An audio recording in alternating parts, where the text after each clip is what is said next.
नमस्कार। संवाद विशेष में आप सभी दर्शकों का बहुत बहुत स्वागत है। मैं हूं सुरेंद्र कुमार। आज हमारे साथ बेहद ही खास मेहमान मौजूद हैं।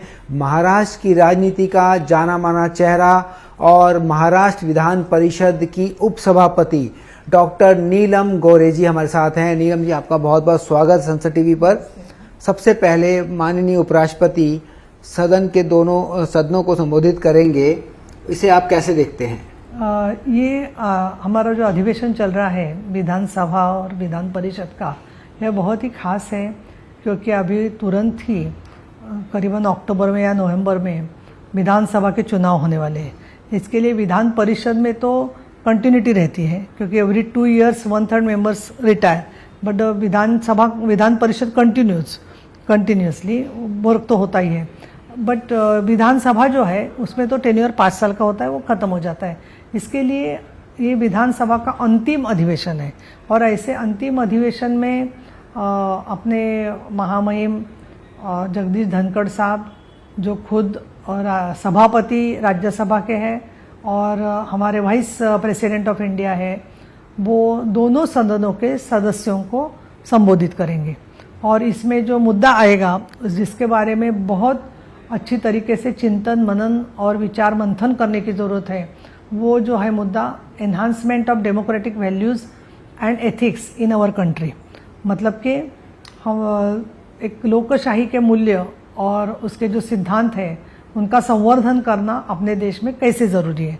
तो ये तो हम देखते हैं कि ग्राम पंचायत से लेके जो अपने निर्णय प्रक्रिया के सदन है, फिर जिला परिषद है, महानगर पालिका है, उसमें 3 मुद्दे सामने आए हैं। एक, जब चुनाव आते हैं तो किस तरीके से माहौल चेंज होता है, और जो वैसे हम डेमोक्रेसी को मानते हैं तो क्या हम सभी लोग एक दूसरे की मतभिन्नता होते हुए भी इकट्ठा काम कर सकते हैं कि नहीं, ये एक मुद्दा आता है।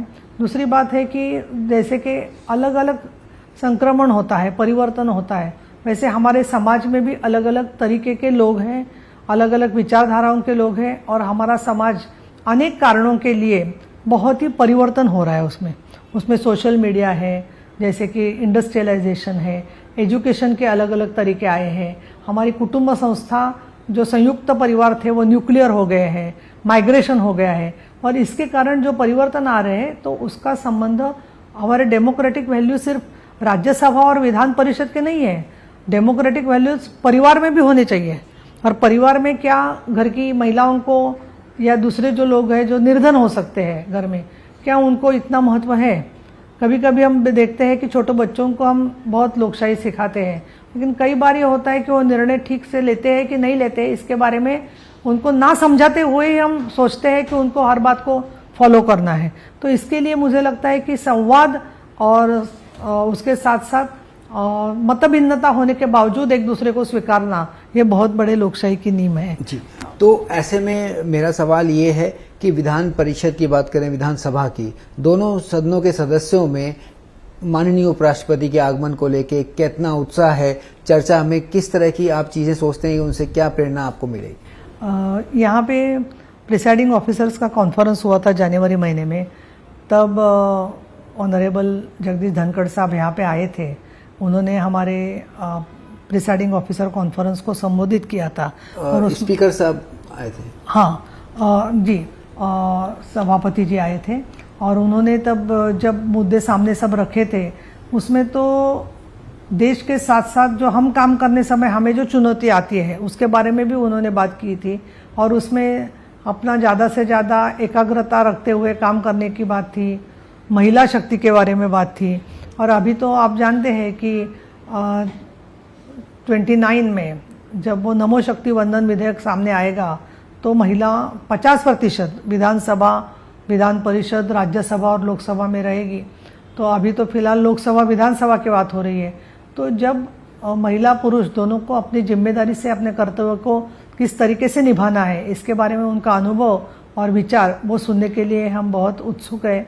और हमें ज़रूर लगता है कि जब हम किसी ये बोल सकते हैं कि किसी एक परिवर्तन में से जा रहे हैं, तब सब लोगों को इकट्ठा होकर विचार करना चाहिए। जैसे कोई कहता है कि when storm is coming let us be together, तो उस तरीके से ये हमारा जो पूरी यातायात है, प्रवास है, उसमें कल का अधिवेशन जो है 12 तारीख को विधानसभा और विधान परिषद का समाप्त हो जाएगा। इसीलिए जगदीश धनखड़ साहब हमारे जो सभापति जी हैं जो बात सामने रखेंगे उसके से हम ये अपेक्षा रखते हैं कि 5 साल जो विधानसभा के विधायकों ने काम किया उनको एक बहुत बड़ी देन मिलेगी कि लोग वो समझ जाए और समझने के साथ साथ उनका जो अभ्यास है, उनका जो सब रवैया है, परिप्रेक्ष्य है, देखने का पर्सपेक्टिव है, वो सब जानकारी से बारे में हम लोग बहुत खुश हैं कि उनका हमारे साथ संवाद होगा और हमें उनको सुनने को मिलेगा। मैम, जैसा कि लोकतांत्रिक मूल्यों और सिद्धांतों के संवर्धन की बात है, उसको आप कैसे देखते हैं? किस तरह से आप देखते हैं भारत 2047 तक विकसित भारत का जो प्रधानमंत्री मोदी का लक्ष्य है, उस लक्ष्य में महाराष्ट्र की भूमिका को आप कैसे देखते हैं? देखिए, महाराष्ट्र में मुंबई है, पुणे है, कई शहर हैं, बहुत बड़ा सामाजिक प्रबोधन जिसको हम सोशल रिफॉर्म कहते हैं उसका इतिहास जिन्होंने तैयार किया, ऐसी महाराष्ट्र स्टेट है। भारत के हर राज्य में इसी तरीके से कुछ उन्होंने शिक्षा के बारे में काम किया है, कई लोग उन्होंने सांस्कृतिक काम किया है, कई लोगों ने कला क्षेत्र में योगदान दिया है। लेकिन महाराष्ट्र का एक विशेषता है कि जब किसी भी समाज के तबके पर जब उनका हक छीना जा सकता है तो वो हक मिलाने के लिए जो व्यक्ति उस समाज के नहीं है उन्होंने भी प्रयत्न किया है। अभी मैं 2 ही उदाहरण आपको दूंगी। डॉक्टर बाबा साहब अम्बेडकर जिन्होंने कॉन्स्टिट्यूशन बनाया, वो तो पूरे हिंदुस्तान के नहीं, पूरे दुनिया के भी है और उसी के साथ साथ महाराष्ट्र से आते हैं। तो उन्होंने हिंदू स्त्रियों के लिए भी वोटिंग राइट होना चाहिए और उनको प्रॉपर्टी राइट होना चाहिए, ये सब उन्होंने नींव जो है अपने कॉन्स्टिट्यूशन की, आधार जो है उन्होंने तैयार करने का काम किया। उसी के साथ साथ महाराष्ट्र में महर्षि कर्वे हैं, कर्मवीर भाऊराव पाटिल है, उन्होंने महिलाओं की शिक्षा के लिए बहुत कुछ काम किया। पहली महिला डॉक्टर भी डॉक्टर आनंदीबाई जोशी महाराष्ट्र से है। तो इसके लिए प्रबोधन मतलब समाज को लोकशाही के तरफ जब हम रास्ते से निकलते हैं तब रास्ते में जो भी मुसीबतें आती हैं तो वो लोकशाही मूल्यों के कारण हमें रास्ता दिखता है। जैसे कि एक दीपक गृह है या लाइट हाउस है, उसी तरीके से जो महाराष्ट्र में काम हुआ है। तो इसके लिए महाराष्ट्र के काम के साथ आज मैं जब देखती हूँ, देखिए मैं थोड़ा डाउन टू अर्थ जैसे हूँ, वैसे सीधे भी बात करती हूँ, शायद किसी को कंट्रोवर्सी लग जाती है, लेकिन जिस तरीके से महिलाओं पर बंधन लाया जाता है कई स्टेट्स में कि वो मतलब बाहर आके बात ना करे, किसी के मतलब पढ़ाई के लिए भी मत जाए, 15 साल के उम्र में उसकी शादी की जाती है। तो ये सब चीज़ों के बारे में हमें जो मोदी सर कहते हैं, नरेंद्र मोदी साहब कहते हैं कि हमको ह्यूमन रिसोर्स की तरफ से देखना चाहिए कि हम कितने मानव की शक्ति को बंधन में रख रहे हैं। तो इसी के लिए इसको साथ में रहते हुए तो मुझे लगता है डेमोक्रेसी जो है वो मानव अधिकार के सिवा अधूरी है और मानव अधिकार जो है वो डेमोक्रेसी के सिवा अधूरे हैं। तो ऐसे में बात करें नारी वंदन अधिनियम की, प्रधानमंत्री मोदी ने इस विजन को रखा और महिलाओं को आरक्षण देने की बात की। ऐसे में महिलाओं की भागीदारी को विकसित भारत के लक्ष्य में हासिल करने में कितना महत्वपूर्ण आप मानते हैं? जी, 2047 के आपने जो बात की तो मुझे लगता है कि कुछ चीज़ें बहुत ही अहम महत्व के होने वाली है। एक तो आर्टिफिशियल इंटेलिजेंस की जो बात है, क्योंकि उसमें हमें अभी जितना जानकारी चाहिए वो जानकारी की बहुत बड़ी पूंजी है, तो जानकारी मिलना आसान हो जाएगा। तो इसके लिए नई जानकारी में और तैयार करना, अपना कंट्रीब्यूशन करना कठिन भी हो सकता है, आसान भी हो सकता है, वो एक बात है। दूसरी बात जो है कि हम टूरिज्म की बात करते हैं तो दुनिया नज़दीक आ रही है और इसके लिए टूरिज्म के साथ साथ विकसित भारत जो है वो लोगों को जोड़ने वाला हो सकता है। तीसरी जो बात है कि हम एस्ट्रोनॉमी, चांद पर लोगों को भेजते हैं, तो उसमें वो साइंस के लिए बहुत बड़ा कदम है। वो सिर्फ परदेश के लिए या अंतराल में जाने के लिए नहीं है, अंतराल में तो जाएंगे लेकिन वो टेक्नोलॉजी का फायदा बहुत हो सकता है।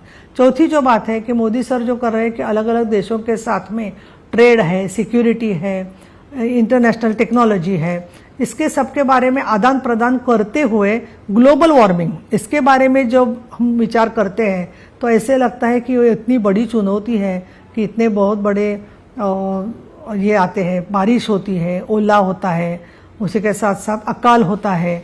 अभी हम देखते हैं हिमाचल से देशों में वहाँ पे भूस्खलन होता है। तो ये सब चुनौतियाँ सामने हैं। तो एक जगह पे ये चुनौतियाँ हैं हमारे सामने और दूसरी जगह में हमारे साथ में योगदान है। तो इस दोनों को कैसे हाथ में हाथ लेकर जाते हुए लोकशाही मूल्य और मानव अधिकार दोनों को साथ में हम कैसे लेके जाएंगे, इसके लिए एक बहुत बड़ा अच्छा सेंटेंस सस्टेनेबल डेवलपमेंट गोल्स के बारे में कहा गया है कि no one should be left behind. किसी को वो पीछे नहीं छोड़ना है, हमको सभी लोगों को आगे लेके जाना है विकसित भारत की तरफ। और इसीलिए ये ज़रूरी है जितना कि जब हम आगे जा रहे हैं तो पीछे भी मुड़ के देखें कौन हमारे साथ है। और मुझे लगता है कि इसीलिए धनखड़ साहब जो अपना मार्गदर्शन करेंगे तो पीछे देखते हुए आगे जाने के लिए एक प्रेरणा ज़रूर मिलेगी। मैम, आपने बात कही कि किस तरह से प्रेरणा आपको मिलेगी। मैं जानना चाहूँगा कि विधान परिषद और विधानसभा के जो सदस्य हैं वो जब अपने विषयों को उठाते हैं, विधानसभा के सदस्य अपने क्षेत्र के मुद्दे उठाते हैं, परिषद में जो सदस्य हैं वो महाराष्ट्र के अलग अलग इलाकों के, तो इन दोनों के बीच में आप कैसे तालमेल बिठाते हैं, कैसे देखते हैं दोनों के मुद्दों को अलग अलग क्षेत्र में आप कैसे देखते हैं? देखिए, एक तो बात है कि अभी तो महाराष्ट्र में चुनाव होने वाले हैं, इसके लिए थोड़ा राजनीति में बात ये जो है ग्लोबल वार्मिंग हो रहा है, ज़्यादा डिफरेंस ऑफ ओपिनियन भी होता है। लेकिन मैं राइट को भी देखती हूँ, लेफ्ट को भी देखती हूँ और सामने जो बैठते हैं उनके भी देखती हूँ। दूसरी बात है कि जो आत्मविश्वास होता है वो धीरे धीरे आता है काम करने के बाद में। अभी मेरा ये 22nd ईयर है विधान परिषद में, 4 बार अभी मेरा चौथा टर्म चल रहा है। और माननीय धनखड़ साहब को, बिरला साहब को जब मैं देखती हूँ लोकसभा और राज्यसभा में, तब जिस आत्मविश्वास के साथ में वो पेश आते हैं और उससे ये समझ में आता है कि हमको कभी फॉर्मली काम करना चाहिए, कभी हम लोगों का महीने बात सुनने के लिए ज़्यादा सेंसिटिव होना चाहिए। दूसरी बात, जो कॉन्फिडेंस से हम कहते हैं, तो कॉन्फिडेंस कहाँ से आता है? कॉन्फिडेंस ज्ञान के कारण आता है। कॉन्फिडेंस पार्टी के जो बाकी लोग हैं उनको कितना आदर है उससे वो आता है। और इसीलिए उनका वो जब काम देखते हैं तब हमारे सामने भी कभी चुनौती आती है तो हम ज़रूर सोचते हैं कि इस जगह पे अगर बिरला साहब रहते थे या जगदीश धनखड़ साहब रहते तो वो किस तरीके से रिएक्ट करते थे। तो वो हमारे गुरु भी हैं, तो उनकी गुरु प्रेरणा, अभी 21 तारीख को गुरु पूर्णिमा है, तो ऐसे जगह पे स्पीकर जिस तरह कभी कभी मैं देखती हूँ कि ऐसे धीरे से कोई बोलेगा तो वो हंसते भी है, तो अप्रिशिएट भी करते हैं। तो मुझे लगता है ये जो बात है अपने को अपने मन से या दिल से आनी चाहिए, ये सिर्फ सिखाने की बात नहीं है, क्योंकि विधिमंडल का एक अपना अपना तंत्र है, अपना अपना रूल्स है और अपना अपना एक अलग तरीके का SOPs भी है, स्टैंडर्ड ऑपरेटिंग प्रोसीजर्स भी है, क्योंकि कानून से ये सब चलता है। और मैं एक महिला भी हूँ तो इसके लिए मुझे मल्टीटास्किंग करना भी है, उसी के साथ साथ सब लोगों से संवाद करना है। ये सब काम करने के लिए मुझे पहले के जो लोग हैं जिन्होंने काम किया है लोकसभा और राज्यसभा में, उनका वो समझते हुए, उनके वो ज्ञान के कारण ही हमारा चलना भी आसान हो जाता है। राज्य के विकास की बात करें और देश के जो हम बात करते हैं बुनियादी ढांचे में, विधान परिषद की हम बात करें तो इसकी ज़रूरत कितनी है और विधानसभा से ये कितना अलग है? ये सभी रूल्स ही अलग है, लेकिन हिंदुस्तान के 6 राज्यों में विधान परिषद है, बाकी राज्यों में नहीं है। कई बार निर्णय प्रक्रिया के 2 अगर रहते हैं फोरम तो शायद कुछ लोगों को उसकी मुसीबत होती है, लेकिन महाराष्ट्र है, कर्नाटका है, तेलंगाना है, बिहार है, यूपी है, यहाँ पे विधान परिषद भी है। तो ये विधान परिषद का जो है तो 2 बार इसमें डिस्कशन होता है। विधानसभा के जब लोग बात करते हैं या तो उनके पास लोगों का प्रेशर रहता है, लोगों को डायरेक्टली लोगों से काम करते हुए वो आते हैं। वहीं हमारे विधान परिषद में कुछ लोग तो ऐसे हैं, वो एक्सपर्ट्स हैं जो शिक्षा के फील्ड में काम किया है या ग्रेजुएट्स के साथ में काम किया है। कुछ लोग जो है वो अभी तो हमारी सीट्स खाली है, लेकिन राज्यपाल महोदय भी एक्सपर्ट्स लोगों को भेजते हैं कि जो शायद कला क्षेत्र से हो सकते हैं, लिटरेचर से हो सकते हैं। इसके लिए यहाँ समय भी मिलता है, नंबर भी कम है, 288 लोग विधानसभा में हैं और इसमें 78 है और उसमें भी 25 सीटें खाली है आज के तारीख में। लेकिन उसके कारण ये होता है कि समय भी मिलता है और उसी के साथ साथ विधान परिषद का जो अनुभव आता है वो लेबर मूवमेंट है, बाकी अलग अलग तरीके के मूवमेंट से लोग आते हैं। तो इसके लिए विधान परिषद हमेशा ये कहा जाता है कि वो अपर हाउस है, जैसे कि राज्यसभा है। और हमारे रूल्स भी अलग है थोड़े बहुत, कुछ चीज़ मुद्दे जो हैं जैसे कि फाइनेंस बिल है वो हमारे इधर वोटिंग के लिए नहीं आता है, वो वैसे ही पास करके जाता है। उसी के साथ साथ कुछ एक कमिटीज़ भी है, वो भी थोड़ी अलग रहती है। जैसे कि हमारे यहाँ विधान परिषद की जो कमेटियाँ हैं उसमें सिर्फ विधान परिषद की भी अलग कमेटियां हैं। तो इसीलिए आश्वासन कमेटी, तो वो आश्वासन विधानसभा में नहीं पूरा हो तो विधान परिषद में होता है, विधान परिषद में नहीं हुआ तो विधानसभा से वो जानकारी आ जाती है। तो मुझे लगता है कि हमेशा जितनी तरीके से ज्ञान के लिए स्रोत बढ़ता है तो उसका फायदा तो जनता को होता ही है। संसद टीवी से बात करने के लिए मैम बहुत बहुत धन्यवाद। तो ये थी डॉक्टर नीलम गोरे, उपसभापति महाराष्ट्र विधान परिषद की, जिन्होंने बताया कैसे वो उपराष्ट्रपति और लोकसभा अध्यक्ष दोनों को प्रेरणा की तरह देखती हैं। संसद टीवी के लिए महाराष्ट्र से कैमरामैन महावीर सिंह के साथ सुरेंद्र कुमार।